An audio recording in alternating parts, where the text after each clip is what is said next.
હા આપણી સ્વીટુને કિડની પર સોજો આવી ગયો, તું ખબર કાઢી આવી? કાલે બપોરે ગઈ હતી તો ખરા તમને કહી, એટલું તમને યાદ નથી રહેતું?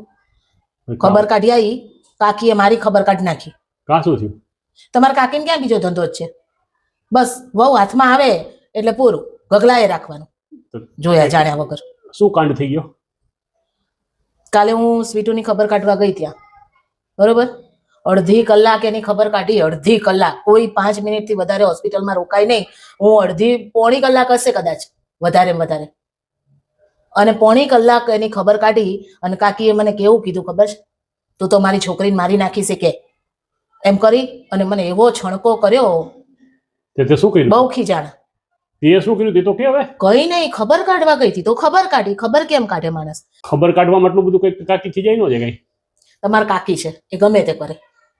એમણે મને કેવું કર્યું, મેં સ્વીટુ માટે હું 1 કિલો સફરજન, અત્યારે 300 રૂપિયા કિલો સફરજન છે, તો 1 કિલો સફરજન લઈ ગઈ હતી. તો સફરજન એ તો સારું કર્યું, લઈ જ જવાના હોય ને. મૂળ મુદ્દો છે એની વાત કર, સમય ડખો શેમાંથી કર્યો છે?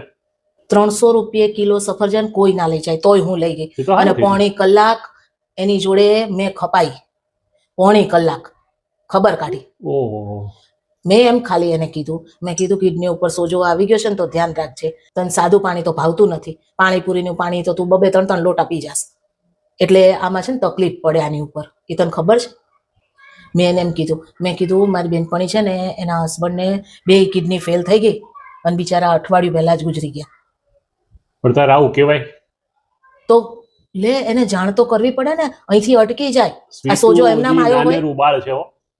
પણ એમનામ સોજો આવ્યો હોય, એને કંઈક એવું અવળું ચવડું ખાધું હોય તો જ સોજો આવે. એટલે મેં કીધું આવું થોડુંક કહું તો બી જાય, બીવે ને તો છોકરું થોડુંક ધીમું રહે અને ખાવા પીવામાં ધ્યાન રાખે, હા, બીજી વાર સોજો ન કહેવાની આવે. રીતે કહેવાય તું. મેં કીધું અઠવાડિયે સ્વીટું 1 દિવસ નહીં ને 1 દિવસ ડાયાલિસિસ કરતા હતા, અને તને ખબર ડાયાલિસિસમાં બહુ તકલીફ પડે શરીરમાં, આખું લોહી ચેન્જ કરે. એટલે મેં કીધું તું ધ્યાન રાખજે બેટા. આખી process મેં કીધી ને? બેટા કહીને ન આખી કર્યું, પ્રોસેસ કીધી ને? પ્રોસેસ કહું તો જ એને ખબર પડે ને યાર. મેં બેટા કહીને એની જોડે વાત કરી. હું તો એને શાંતિથી સમજાવતી હતી. મેં કીધું જો આ એક કિસ્સો નથી, આવા તો 10-15 કિસ્સા મારી જોડે છે. કહું મેં કીધું કિડની ફેલ થઈ જાય ને પછી આપણા હાથમાં બાજી ના રે બેટા, અને તમારું ઉકલી medical જાય જ્ઞાન માણસ. ખૂબ સારું છે, એ મને ખબર છે. ગામમાં દર્શાવવાની શું જરૂર હતી આવું?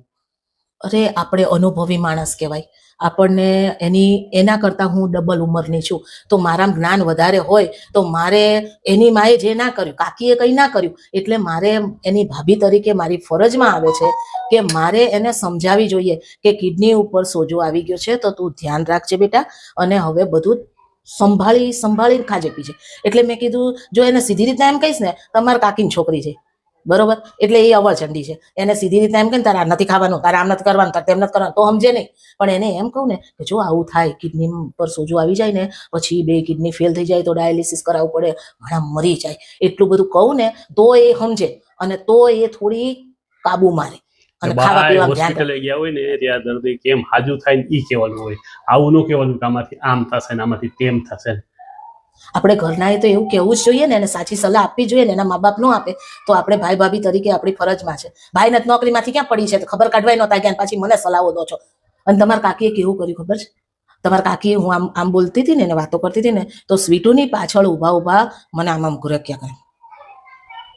એટલે હું એમની સામું જોઉં, પછી સ્વીટી મેં કીધું જવા દે, એમનો તો સ્વભાવ એવો છે, પણ મારે ના ભૂલાય મારી ફરજ. એટલે હું આમ કરીને એની જોડે વાતો કરતી હતી, તો કાકી આમ પછી ફરજ ભૂલી જતી હોય ને તો બહુ સારું થાય. અને પછી સાંભળો તો ખરા, પછી કાકી છે ને આમ ગુસ્સામાં વધારે થયા ને તો કાકી પાછી આમ કરવા માંડ્યા. તો પછી મેં કીધું આ તો કઈ માં કહેવાતી હશે. હું એની છોકરીને સાચી સલાહ આપું છું ને મને ચૂપ રહેવાનું કહે છે. આ સાસુ વહુના ઝઘડા ચાલે છે તે ચૂપ રહેવાનું હોય?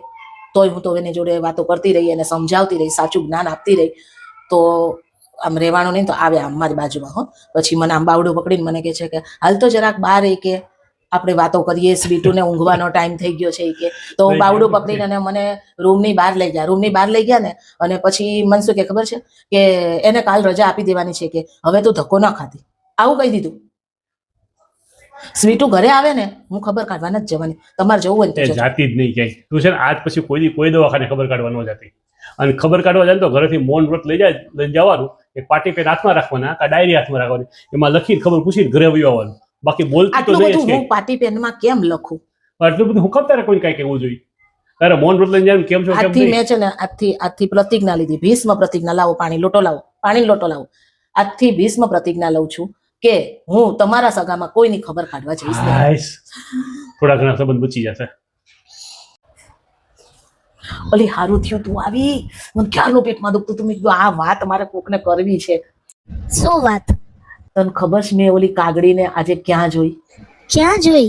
કાલાવાડ રોડ ઉપર. મેં કઈ જગ્યાએ જોઈ હશે તને વિશ્વાસ નહીં આવે. હાય હાય, કઈ જગ્યાએ જોઈ તે? આપણને દર વખતે ઉલ્લુ બનાવે છે ને, આજે એનું સસ્પેન્સ પકડાઈ ગયું. કયું સસ્પેન્સ? જલ્દી કે. આ વખતે આપણે કીટી પાર્ટી કરીએ ને એમાં હોટ ટોપિક હોવો જોઈએ. હું જેવી આ વાત ઉચ્ચારું ને એવું તું ચાલુ પડી જજે. અને આ સસ્પેન્સ છે ને એનું બધાને આપણે જાહેર કરી દેવું છે. તો એ બનાવતી હતી ખબર છે ને તને? શું આપણી આખી કીટી પાર્ટીને બનાવતી હતી. અને 5 વર્ષથી તો હું પોતે એટલી હેરાન થઉં છું, તને માને એમ નહીં આવે. એ જ્યારે આ વાત કરે ને એટલે મને તો આમાં આગ થઈ જાય. બ્રાન્ડેડ કપડાં ને ઓલું ને પેલું ને, હું તો બ્રાન્ડેડ જ પહેરવું ને, હું તો આમ જ કરું ને, હું તો તેમ જ કરું ને. અને ગોત્યાવે મારી હારી નવું. એટલે આપણને તો એમ થાય કે આને તો આટલા, અને પછી લાખોની સંખ્યામાં જ વાતો કરે. 200-500 માં આવે જ નહીં. અને આપણે તો 1000 થી આગળ ના વધતા હોય. એટલે મને તો બહુ બળતરા થતી હતી. થતી હોય ના થતી હોય મને નથી ખબર. અરે મેં તને કીધું નથી, પણ તારા કરતાંય વધારે મને બળતરા થતી હતી. જો થતી હતી ને તને, મને આ જ વસ્તુ થતી હતી. મેં એને ક્યાં જોઈ તને ખબર છે? જલ્દી કે ને, ક્યાં જોઈ તે? કાલાવાડ રોડ ઉપર ભરાતી શનિવારે શનિવારીમાં. Oh my God! શનિવારીમાં ગાભા વીણતી હતી. અલી આપણને તો બ્રાન્ડેડ કપડા છે એવું કહેતી હતી. તો ત્યાં બ્રાન્ડેડ મળે બધું? ના, ત્યાં ઓલું હળી ગયેલું ઓલું જૂના કપડા મળે એનું કહેતી હતી. અને એમાંથી વીણીને આવે ને સર્ફ એક્સેલમાં ધોઈ ઇસ્ત્રી કરી અને પહેરીને આવે. અને પછી મારી હારી આપણને એમ કે બ્રાન્ડેડ પહેરે છે મેં તો, બ્રાન્ડેડ કપડા. આટલું ખોટું બોલાય?